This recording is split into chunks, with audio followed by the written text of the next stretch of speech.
Ini kita sambung dengan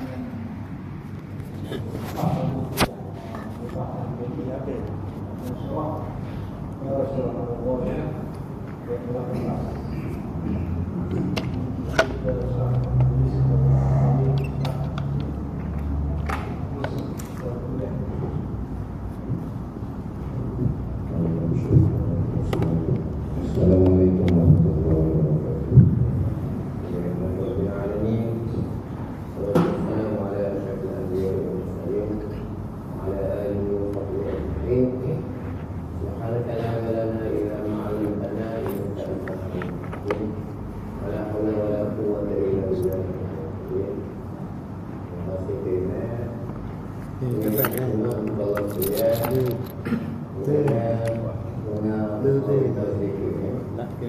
Allah Ta'ala beri kita hidayah, dia beri kita keturunan taufik untuk menjadi ahli Quran dan mendapat rahmat Allah SWT syariah.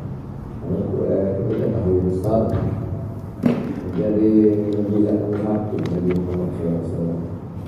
Soalan lagi, kalau semua aku ini dah ada Quran sabtal sepatu boleh kosong yang kita nak ada dia sebut bulan Quran dengan Ramadan, maka kita kena sadar juga kita kena ada target biar kita boleh habis kali kotak, sorry sekali kotak, 2 kali kotak sudah, bukan meluak maka bukan saja setakat baca tapi baca betul.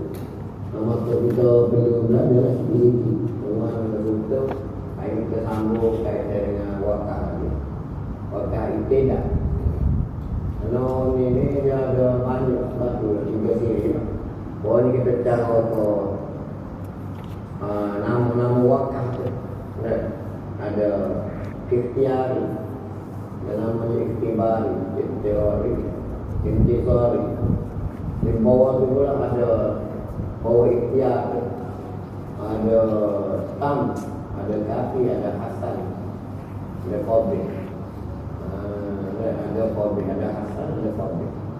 Jadi dengan kita baca teori dari itu apa yang tak tahu, yang payah lagi kita tak tahu mana lewat kata. Sebenarnya ilmu tadi bukan semua boleh ditulis, boleh dicam dengan tanda kita. Rupanya kena belajar, kena mencari